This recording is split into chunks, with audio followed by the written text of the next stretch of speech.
Doctor గారు, ఇవాళ రేపు పేరెంట్స్ అమ్మాయిని ఇవ్వాలి అబ్బాయికి అంటే వాడు ఐటీ ఎంప్లాయ్ అయితే బాగుంటుంది అనేది చాలా మందిలో ఉన్నటువంటి విషయం. చక్కగా వాడు అమెరికాలో పనిచేస్తున్నాడంటే ఇంకా హ్యాపీ, ఇచ్చి పంపించేస్తారు. అమ్మాయిలు కూడా అదే అనుకోండి. ఐటీ ఎంప్లాయ్ అమ్మాయిని పెళ్లి చేసుకుందాం అనుకున్నారు.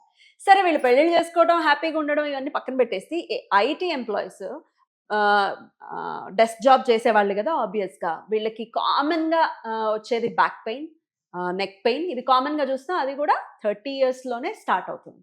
ఎలా చూడొచ్చు డాక్టర్ గారు? మరి ఐటీ ఎంప్లాయీస్ని పెళ్లిళ్ళు చేసుకోవచ్చా, చేసుకోవద్దా? ఐటీ ఎంప్లాయీస్ని ఇప్పుడు ఎవరు పెళ్లిళ్ళు చేసుకోవట్లే. అంత ముందు ఉన్న క్రేజ్ లేదు. ట్రంప్ వచ్చిన తర్వాత వాడు అక్కడ అమెరికా నుంచి ఇక్కడికి వస్తే మళ్ళీ వెనక్కి పంపించట్లేదంట, వీసాలు లేవు, ఈ భయం అయితే స్టార్ట్ అయింది. రియల్గా అమెరికాలో ఏం జరుగుతుందో మనకు తెలియదు. కానీ ఒకటి ఉంది, ఐటీ ఎంప్లాయీస్లో ఒక నార్మల్సీ నుంచి బాగా డివేట్ అయిపోయేది ఈ ఐటీ ఎంప్లాయీస్. ఎందుకు? మామూలుగా చాలా పలు రకాలైన ఉద్యోగాలు ఉంటాయి కదా. లాయర్లు ఉంటారు, డాక్టర్లు ఉంటారు, హోటల్ మేనేజ్మెంట్ వాళ్ళు ఉంటారు, గవర్నమెంట్ ఎంప్లాయీస్ ఉంటారు. వాళ్ళందరూ ఒక ఎత్తు అయితే ఈ ఐటీ వాళ్ళు డిఫరెంట్గా ఉంటారు. ఎందుకంటే వెస్టర్నైజేషన్ వీళ్ళకి, అంటే వీళ్ళు అమెరికా వాళ్ళతోటి, యూరోప్ వాళ్ళతోటి కాంటాక్ట్స్ ఉంటాయి కాబట్టి వీళ్ళు అక్కడికి పోవడం, వాడు ఇక్కడికి రావడం, పిచ్చి పిచ్చికి తిరగడము, ఆ వెస్టర్నైజేషన్ థాట్స్ అన్నీ మన ఐటీ ఎంప్లాయీస్లో వస్తుంది. దీనివల్ల వీళ్ళ ఆరోగ్యాలన్నీ కూడాను చాలా చాలా రిస్క్లో ఉన్నాయి. ఒకటి ఏంటంటే abnormal hours, abnormal positions, abnormal timings, abnormal travel, abnormal targets, abnormal thinking process.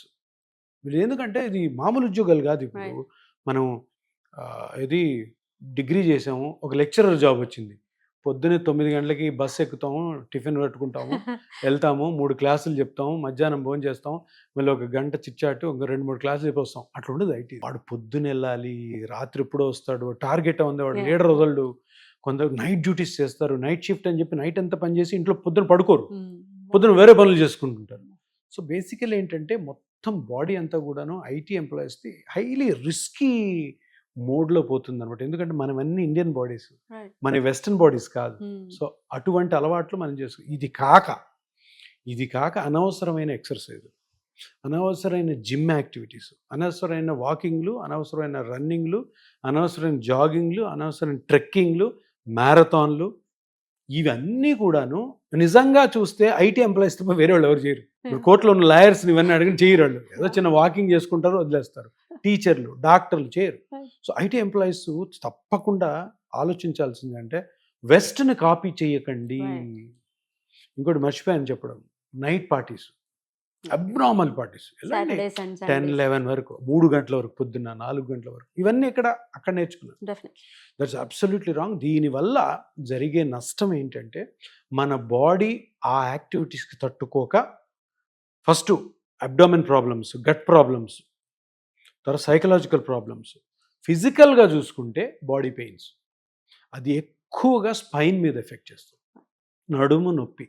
IT ఎంప్లాయీస్లో ఒక కంపెనీకి వెళ్ళి కాగ్నిజెంట్ అవి ఉంటాయి కదా, వాటిలో ఒక 1000 మంది ఉంటే అందరినీ మీరు ఎగ్జామ్ 30% బ్యాక్ పెయిన్తో ఉంటారు. సార్ బ్యాక్ పెయిన్ తగ్గట్లేదు, నేను ఇది చేస్తున్నా, యోగా చేస్తున్నా, అది చేస్తున్నా, ఇది చేస్తున్నా. దీనికి ముఖ్యమైన కారణం వాళ్ళ హ్యాబిట్స్. అబ్నార్మల్గా కూర్చుంటారు, అబ్నార్మల్గా ఆ కంప్యూటర్లో చూసుకుంటా, నెక్ పెయిన్ వస్తుంది, సర్వికల్ స్పాండిలైటిస్ అంటారు, లంబార్ స్పాండిలైటిస్ అంటారు, డార్సల్ స్పైన్లో ప్రాబ్లమ్స్ రావచ్చు, బటక్స్లో ప్రాబ్లం రావచ్చు, హ్యామ్స్ట్రింగ్స్ రావచ్చు, షోల్డర్ ఇంజురీస్ ఉన్నాయి మౌస్ పట్టుకొని. సో న్యూమరస్ కాజెస్ ఉన్నాయి దీనికి.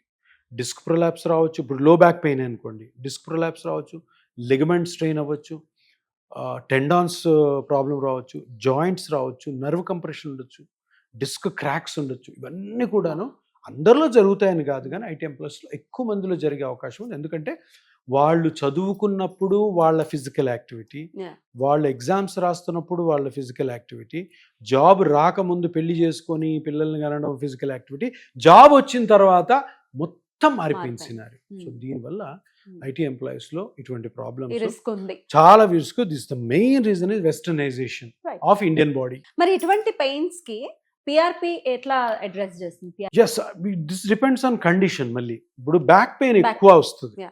బ్యాక్ పెయిన్లో జనరల్గా ఒక 100 మెంబర్స్ ఐటీ ఎంప్లాయీస్ని తీసుకుందాం అనుకోండి, దాంట్లో 30 మందికి పెయిన్స్ ఉంటాయన్నారు కదా. ఈ 30 మందిలో 90% ఇది మెకానికల్ బ్యాక్ పెయిన్ అంటాం.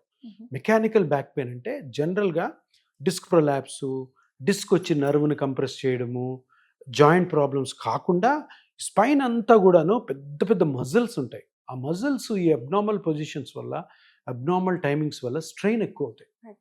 సో వాళ్ళు వెళ్ళి ఒక గంట కూర్చోగానే పెయిన్ స్టార్ట్ అవుతుంది. ఆ మజిల్ ఎండ్యూరెన్స్ పోతుంది. ఎందుకంటే దాన్ని కరెక్ట్గా కండిషన్ చేయరు, దాన్ని కరెక్ట్ పొజిషన్లో వాడకుండా ఉండడం వల్ల. మెకానికల్ బ్యాక్ పెయిన్ అన్నది 100లో 30% మెంబర్స్లో బ్యాక్ పెయిన్ ఉంటే 30%లో 90% back pain mechanical back pain. దాని మెయిన్ రీజన్ ఎరెక్టర్ స్పైన్ అనే మజిల్స్ ఉంటాయి, పెద్ద మజిల్. ఈ పెల్విస్ నుంచి నెక్ వరకు ఉంటుంది ఆ మజిల్, పెద్ద మజిల్. 3 గ్రూప్స్ ఆఫ్ మజిల్స్ ఉంటాయి, వాటి నుంచి వస్తుంది. ఇంకా మిగతా 10%లో డిస్క్ బయటకు వచ్చి నర్వ్ కంప్రెస్ అయితే సయాటికా వస్తుంది. సో ఈ 2 కాజెస్ ఎక్కువ ఉంటాయి ఐటీ ఎంప్లాయీస్. యంగ్స్టర్స్ కదా, చాలా old age complaints, old age problems వీళ్ళలో రావు. యంగ్ ఏజ్లో ఐటీ ఎంప్లాయీస్లో వచ్చేవి మేజర్గా ఈ అబ్నార్మల్ పొజిషన్స్ వల్ల, అబ్నార్మల్ వర్క్ కండిషన్స్ వల్ల ఈ ఎరెక్టర్ స్పైన్ మజిల్ స్పాజమ్ ఒకటి, disc prolapse with sciatica. So వీటికి జనరల్గా ఏంటంటే ఇది కూడా మళ్ళీ పెయిన్ కిల్లర్స్, ఎక్సర్సైజులు, ఫిజియోథెరపీ, యోగా, కప్పింగ్ గిప్పింగ్ అన్నీ చేసుకుంటారు. ఫైనల్గా సర్జరీకి వెళ్తారు. అవసరమే లేదు.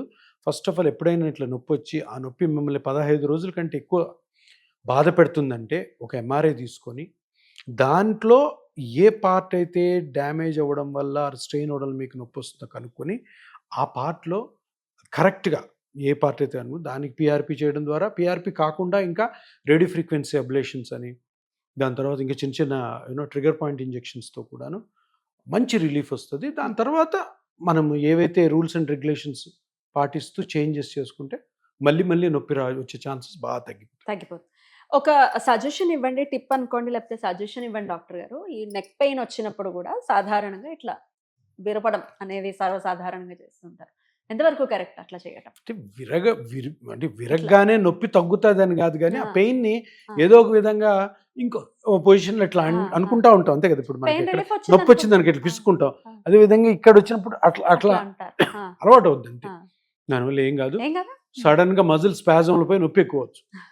ఎందుకంటే నువ్వు అబ్నార్మల్ పొజిషన్లో టక్ అని అన్నావు. ఇప్పుడు కొంతమంది మన సెలూన్కి వెళ్ళినప్పుడు చిన్న చిన్న ఊర్లో ఇట్లా టక్ అంటారు, అట్లా పట్టకపోయిన వాళ్ళు చాలా మంది ఉన్నారు. తర్వాత మా డాక్టర్ నా క్లోజ్ ఫ్రెండ్ ఉన్నాడు, వాడు ఇప్పుడు నెక్ ఇట్లా అంటుంటాడు. ఎందుకురా అంటే వరంగల్లో ఒకసారి నేను కటింగ్ కొట్టించుకున్నాడు, వాడు టక్ అని అన్నాడురా, నేను వద్దు నేను చేయించుకోను అనే లోపల అనేసాడు. అప్పటి నుంచి నాకు ఇట్లా అనుకుంటే నాకు రిలీఫ్ ఉండదు, టైట్ అయిపోద్ది. అక్కడేదో జాయింట్ ప్రాబ్లం వచ్చి ఉంటుంది అనమాట. చాలా డేంజర్. ఎందుకంటే ఈ నెక్ ఇట్లా అన్నప్పుడు సర్వైకల్ స్పైనల్ కార్డ్ కానీ కంప్రెస్ అయ్యి కొంతమంది కాళ్ళు చేతులు పడిపోయిన వాళ్ళు కూడా ఉన్నారు. ఎందుకంటే సడన్గా సర్వైకల్ కార్డ్ కంప్రెస్ అయితే అది సెన్సిటివ్ పార్ట్ కదా, ఇంజూర్ కూడా అవుతాయి. అటువంటివి ఏం చేయొద్దు. అది జరుగుతుంది ఇది జరుగుతుంది కాదు, కానీ సర్వైకల్ స్పైన్ మీద గేమ్స్ ఆడకూడదు. చాలా బ్యూటిఫుల్ గా ఎక్స్ప్లెయిన్ చేశారు డాక్టర్ గారు. Thank you. నమస్కారం.